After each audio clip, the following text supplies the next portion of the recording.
Here, Duffy, Rabbi Kinbite, and Deacon Leroy.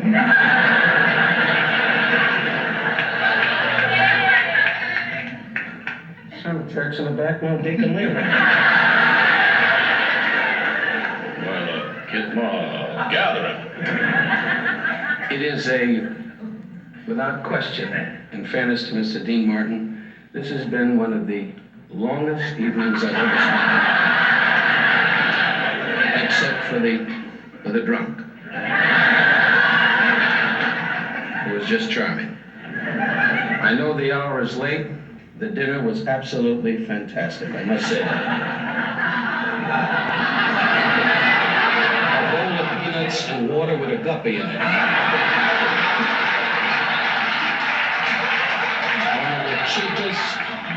I would like to tell you something about this. They make it seem to you out there in television land that we're all here with big turkey dinner or something going. These people are all called, and my name is mentioned, like he don't care. He's at home with his wife going, everybody loves him. He doesn't know he's here right now. But he's a millionaire, and he says, hey, as a favor, I'll come down and we'll kid with the Jew for a couple hours. I say to you, Dean, with all sincerity, if Italy goes to war, so help me, I'll back the other side. Can you imagine if Italy was at war and he was a general? Hey, I think we all attacked.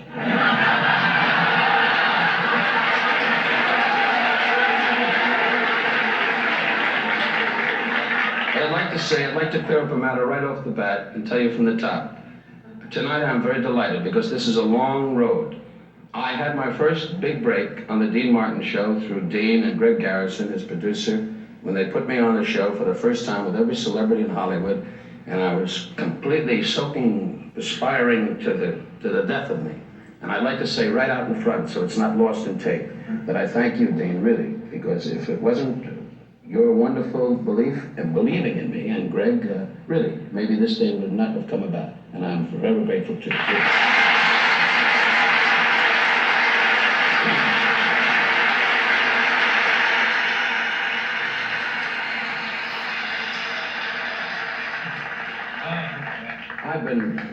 Gene said he'll drink to that. God bless you, Dean.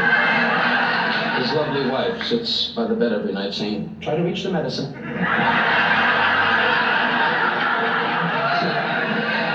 when you go this time, a lot of women are going to collect.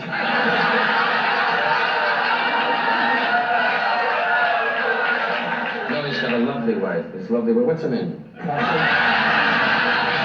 Catherine, she's a lovely girl. You'll find her in the lobby later going, would you buy me a sweater?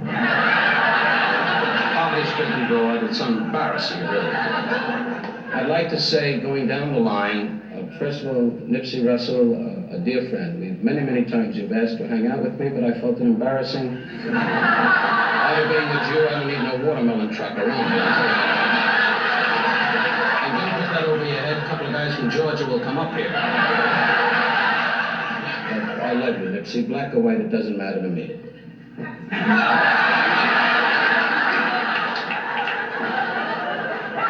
Our society today, we are all brothers in arms, as Nipsey told you people out there. We just got to get America to buy that. I love Nipsey. We have a seal in the crowd. I'd like to say to Tully Savalas, from the bottom of my heart, really, Tully, I kid you, I've never liked you as an actor. And Tully's the kind of guy with no money that keeps saying to the Russian girls, you're welcome to fool around. Now, his wife is listening in, that's in humor, because he has a wonderful family and a wonderful wife, and Tully and all of us in Yugoslavia were lonely, and we thought of our wives constantly. May we be paralyzed, God forbid, if we were alive.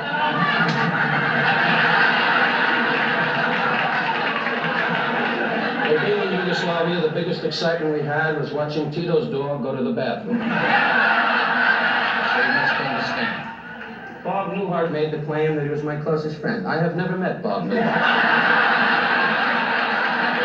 I'll put it to you another way. Bob Newhart goes to many gay parties. That's why you hear him going, you want to dance? Cliff Robinson is a fantastic actor. Cliff is sort of like Clint Eastwood, kind of down, kind of, well, you died, Cliff. That's what you did. Cliff is the type of guy, you're in a raft and you're alone and you're a survivor, and Cliff Robinson is the guy with you, and you want the shark to bite you on the tushy so you have a little excitement. But you're a fantastic actor, Cliff. You've told me that many, many times. And I wish you and your career a lot of luck, really. You're marvelous. And thank you for coming. We've been so close. I met the guy once buying a paper. Thanks, Cliff, for coming by. I know how busy you are with your busy schedule, standing by the studio gate at Warner Brothers saying to the top of the gate, won't anybody see me? But good luck. Robert and Martin, you were completely bad. But I say this to Dick and Dan, one of the great teams. They hang out together. When Dan went on his raft around the world, Dick was saying, I hope the wind shifts. But they're a great team. They've had great success. They're going to be on NBC again this year. Look at this, they both went, oh, wait. I don't know. I hope not. But I love you both, and you're marvelous men. Jack Klugman, I say from the bottom of my heart, Tony Randall feels he can work alone in the series. You are annoying. I never knew you had that much hair. You can't even tell. To see Jack Klugman in real life, you can skew of him until he survives. Joey Bishop, we won't bother you. I know you're just resting. We kid Joey. I know him a long time. And I said to Joey when I got married, I said, Joey, I got married. He said, hey, you want to see my car? Joey and Cliff Robinson could hang out together. You two, you could just sit in the steam room and watch towels roll up. Warren Green, one of the great Jewish men of our time, who was, that's kind of funny because we all have backgrounds and he's a great American, and to be Pop Cartwright and stand around, it always struck me funny to see this man in Bonanza saying, all right, well, boys, let's get the horses up. No Jew rallies horses around. No way. We sit in a big wagon and go, bring those horses over there.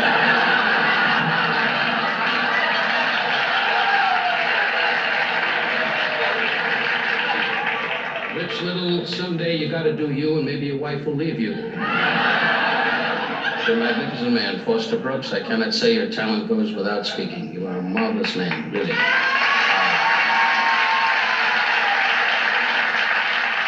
Pat Henry is my dear friend. He knows Frank Sinatra personally. In fact, they're that close. When Frank takes his car out, Pat runs in front of the car and checks for mines.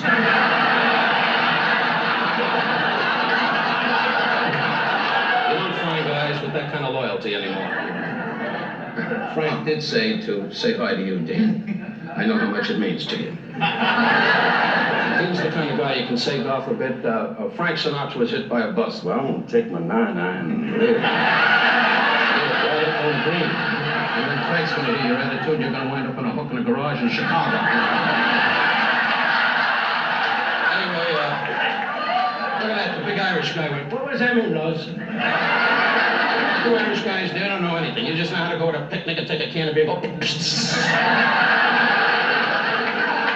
we need the Irish. Because we ain't gonna put out no fire. Listen to the truth. Get in there, Captain Duffy! Get in there, Queen! Get that fire out! And the Jewish guys usually outside. More wood, Herbie, more wood. And the black man's on the corner going a bit. We get blamed for this, too.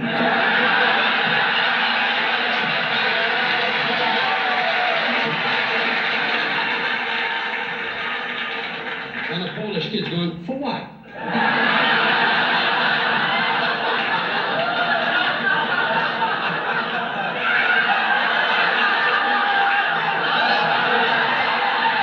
I'm a nice guy.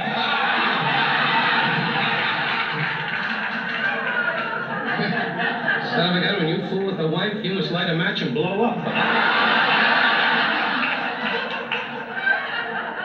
And last but not least, Captain Cernan, I was overjoyed that this man would be here tonight. I must say, I was at the launch when Apollo 17 went to the moon. Many of us forget great courage and great Americans at a time of need with our country today, and I do not preach politics or just try to do jokes, but in this man I take exception because he is a delightful, wonderful, great hero. And I must tell you, ladies and gentlemen, to see that rocket take off from the launch pad and to be with his family and his dear ones, and to watch this great, wonderful human being call me the night before and say, hey, Don, we're going to go to the moon. But listen, why don't you go over to the Tiki Club or what have you with the wife and have a couple of drinks and boom. It was so casual and so beautiful that I just stood in awe and I was mesmerized by this great hero. I say to all of you Americans, and not to embarrass you, Gene, I thank you for being here tonight. Most important, these are all performers, but you are really outstanding gentlemen. I thank you for coming. Captain Smith.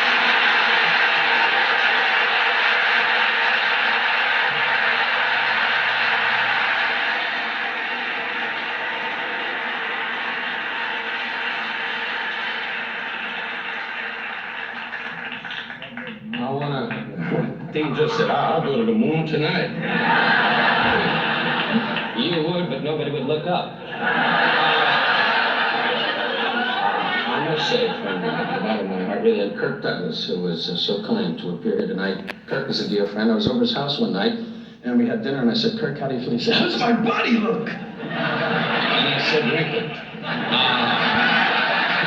I know what I said. You keep playing everything back. Just keep drinking and say to yourself, your voice is not dumb. He's wonderful, though. Can you tell he's 68? Anyway, Captain, his young wife's in the back. Is that how old he is?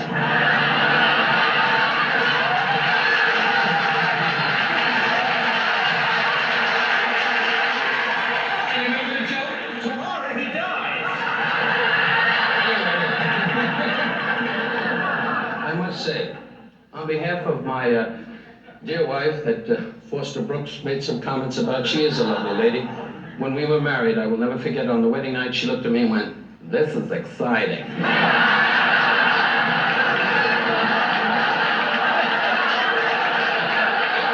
In all honesty, to all you married folks out there, I say from my heart, my wife, I married a Valium. A Valium. The guy in the back, the Puerto Rican kid went, why, what the Valium? And the Mexican guy went, that's something you planted, dumb son.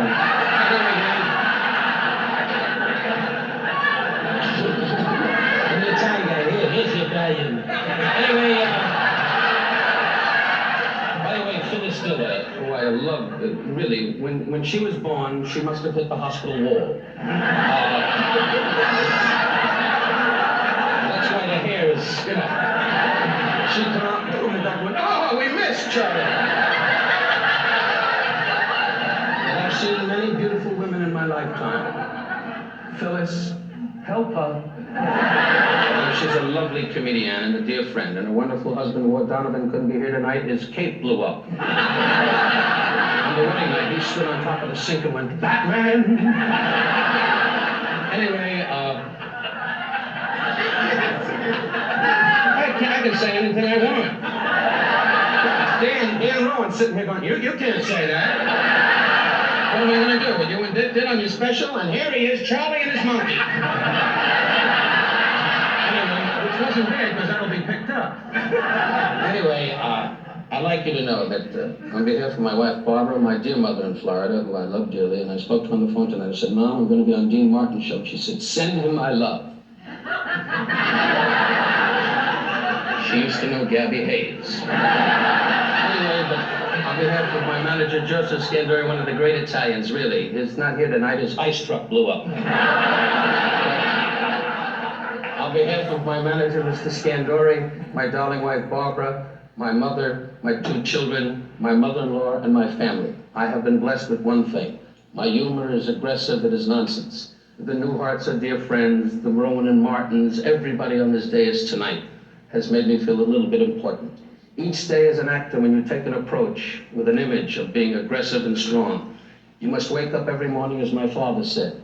He said, Don, when you're different, your heart is open to a little ache. But remember, when you're different, you might capture all the stars, but the whole world will not rally around you. But you have a chance of having them notice you. So go home at night, put your head on the pillow, and thank God for what you've attained. And maybe God will look down and say, hey, I am grateful to you, son, for doing something different. I like to think that I am different. I like to think that the public will understand me. If they do, I am grateful. To all of you, I wish you what I have, as I say in my performance when I appear. People around you who care.